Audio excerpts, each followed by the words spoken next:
Welcome back to the channel. Today I'm doing something that a lot of people with a non-stolen Hellcat would not do. So what I'm doing is taking my 2018 Challenger Hellcat to a drift event. So also, I feel like one of those old dudes that is gonna show up to an event with their tires in a bag. So the bad thing about my Hellcat is it's too low to fit on my trailer, and so I can't trailer it. So that means I can't put my tires in the back of my truck, which is kind of an issue. So I have, and the other issue is the Challenger is not the Charger wagon, which means I can't stick that much stuff in it. So unlike the previous Magnum that I drifted, and it did really, really great, you can only fit one tire and wheel in the back. There's not enough room for more than one. What I'm gonna do, and why this isn't a bag, is I'm gonna put this in the passenger seat, which I really don't wanna do, but there's no other way around it. I can't get the car on my trailer, so I have to, and I'm not gonna drift on these 315s. It does have 700 horsepower. It doesn't make sense. They're $500 a piece. There's no reason to do that. Plus they're too sticky. Another thing, I want to do something that is a little bit fun. I've been buffing this car. So I took it to a shop that was supposed to buff it. They told me they're going to make it look like glass, blah, blah, blah. I drop it off for 3 days. They tell me it's unbuffable. We have to re-clear the whole car. So I picked it up, been buffing it myself. Looks amazing. So really all I have left to do is the hood, this quarter panel, the rear bumper, and the roof. So we're very, very close, and it's just been a lot of work. I've been working on this probably, I spent all week on it. I'm probably gonna be in 40 hours after it's all said and done buffing everything, which I was gonna pay the shop $2 grand, and $2 grand for 40 hours isn't a bad deal. So unfortunately, it's one of those things. It seems like a lot of people recently don't want to do any work, but I want to have some fun. So let's load this last wheel and tire up into the passenger seat of the Hellcat, head up to the drift event, get some good footage, hopefully, and have some fun. Got to the drift event, put the Scat Pack wheels on the back of the Challenger. I think we're ready to go. Torqued them down to 90 foot-pounds, and it'll be a lot better than burning the 315s. Plus I could run it at 500 horsepower, and it won't really, it won't be a big load. Plus it's really hot out today, and the track, everybody says it's really, really grippy. And these tires were on the Magnum, and I took it all the way, for race week, so they're nice and heat treated. So I should probably have like 6 or 8 runs. Okay, oh shit, there you go.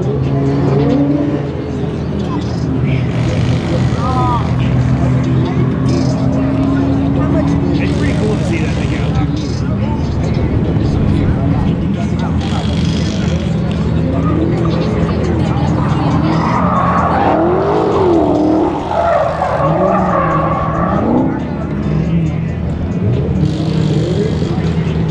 That's tight.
took this thing out about four laps. Does great.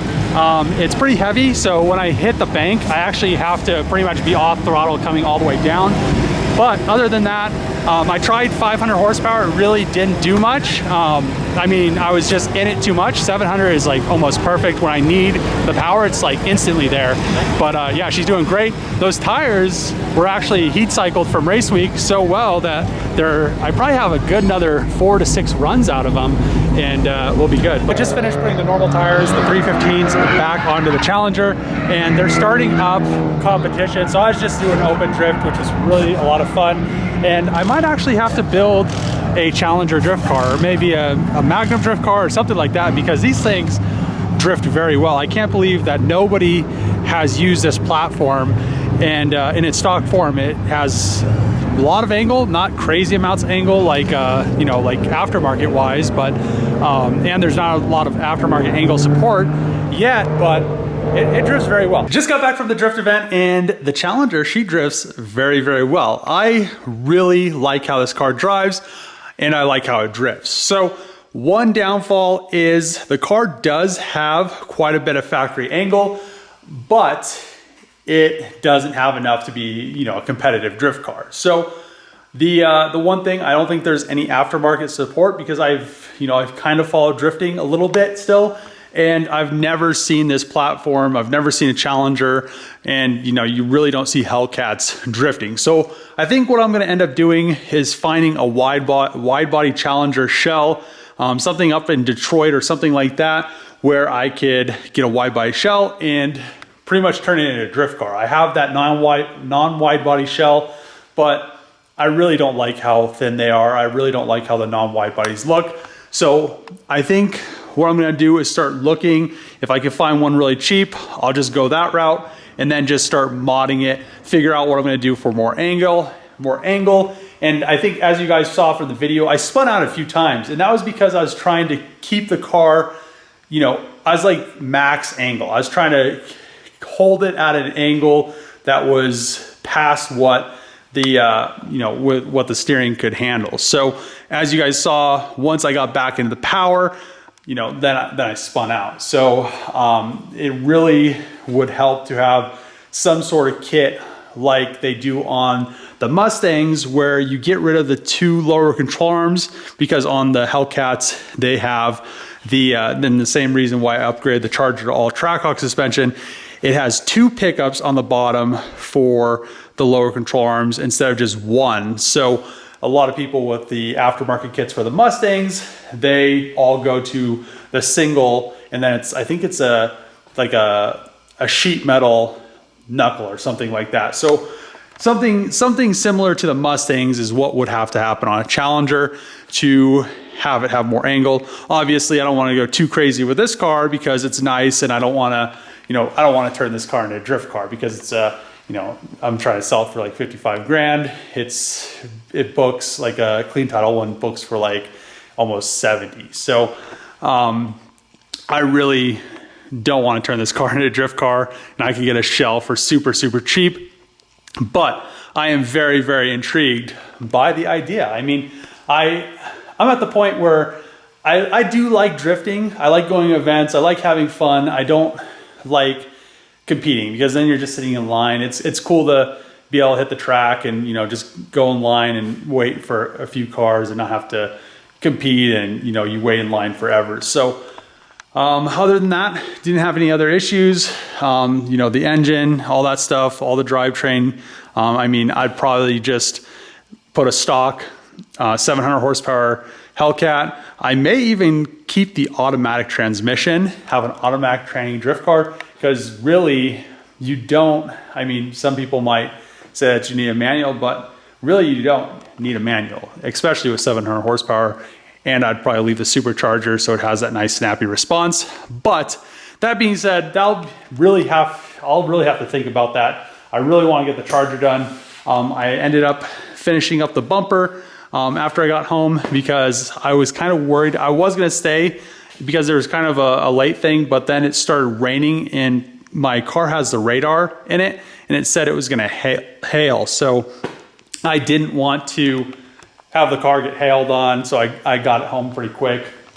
But I got it home, I got the bumper buffed, and I got this quarter all done and the rails all done. So really all we have left to do is the roof. But I'm gonna end the video here. If you like these videos, make sure to click the subscribe button. If you really like Hellcat drifting videos, I guess give the video a thumbs up. Also subscribe if you're not subscribed. And I don't know what else. See you guys next time.